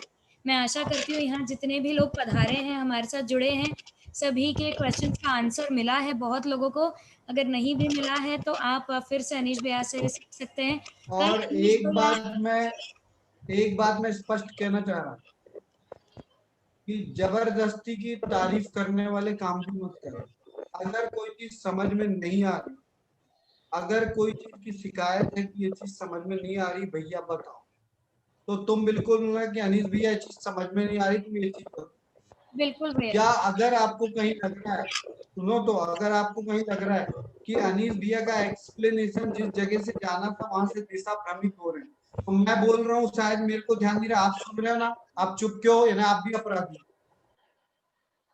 समझ में आ रहा है क्या? यानी बिना किसी उसके सीधे सपाट शब्दों में बोलना कि भैया यहाँ इस चीज की कमी है, अगर आप इसको पूरा कर दें तो ये कार्यक्रम पूरा हो जाएगा। समझ में आ रहा है? और बुरा लगे तो शाम को 2 रोटी ज्यादा खाओ, और त्रिलोक आश्रम में जो कार्यक्रम हो रहा है जाओ, उसमें माता जी 1008 नाम लेने वाली, कौन से नाम में आपकी बीमारी का उपचार हो जाए भैया, इसलिए शामिल रहिए आप लोग। जय जिनेंद्र। बहुत बहुत जय जय। धन्यवाद। कल हमारे साथ सभी बने रहिए, क्योंकि कल अनीश भैया सभी पेशेंट्स की हीलिंग करने वाले हैं, सभी को सिखाने वाले हैं। कैंसर के लिए, पैरालिसिस के लिए, किडनी की तकलीफ के लिए, जितनी भी तकलीफें हैं, सभी बने रहिए। और त्रियोग आश्रम में ये शुरू हो रहा है। एक सेकेंड, आगे साक्षी अभी अनीश भैया तो शायद निकल गए हैं। त्रियोग आश्रम में अभी अभिषेक और शुरू नहीं हुआ, अभी पर शुरू हो रहा है। सभी बने रहे। त्रियोग आश्रम से भैया जी प्लीज अपना आपका अनम्यूट कीजिए ना। भैया जी प्लीज अनम्यूट कीजिए त्रियोग आश्रम शिखर जी से।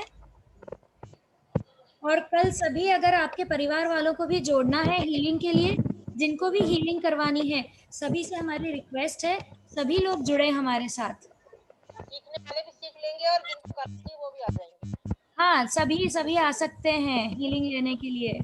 अंजू जी आपका बहुत बहुत धन्यवाद। Thank you Sakshi, thank you आपने बहुत अच्छे से बताया, समझाया हम सभी को। एक्चुअली मैंने ना अनीश भैया के साथ ना वो 21 दिन वाला भी किया था। अनुष्ठान किया।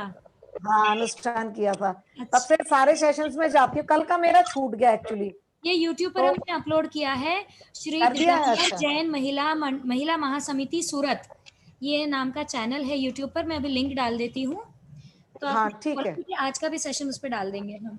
हाँ, बहुत अच्छा सेशन आपने ऑर्गेनाइज किया है, बहुत अनीश अच्छा भैया ने लगा। हाँ बोल दिया हमारे लिए, बहुत बहुत। अनीश भैया तो, उनका तो मतलब उनकी सुनते तो सुनते भक्ति ना, सुनकर ही बिल्कुल एकदम ऐसा मन गदगद हो जाता हाँ, है। उनकी हीलिंग हो और लोग ठीक ना हो, ऐसे हो ही नहीं हो सकता। ही नहीं सकता, बिल्कुल हो नहीं सकता। प्रयोग आश्रम से भैया जी प्लीज आपका अनम्यूट कीजिए ना, हमें आवाज नहीं आ रही है।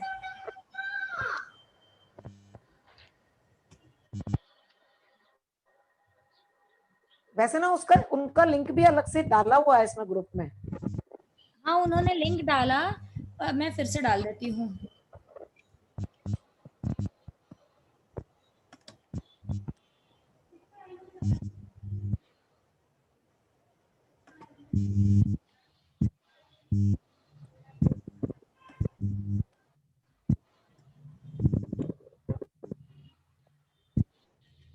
सभी लोग इस लिंक से जुड़ सकते हैं, मैंने फिर से डाली है। अगर उनकी आवाज इस पर नहीं आ पाई तो उसी लिंक पर जुड़ना होगा। हम यहाँ से मीटिंग एंड कर दें, फिर सभी लोग उसी पर जुड़िए। एंड कर दो साक्षी फिर। जी, जय जिनेन आंटी, जय जिनेन सभी से। राशि जी, राशि जैन, आपने हैंड रेज किया है, प्लीज अनम्यूट कीजिए ना। अनीश भैया ने ग्रुप छोड़ दिया है, तो अगर आपको अनीश भैया से पूछना है तो कल पूछ सकते हैं। ठीक है। कल अनीश भैया से पूछ लीजिएगा। हम अब मीटिंग एंड करते हैं। सभी से जय जिनेंद्र, धन्यवाद।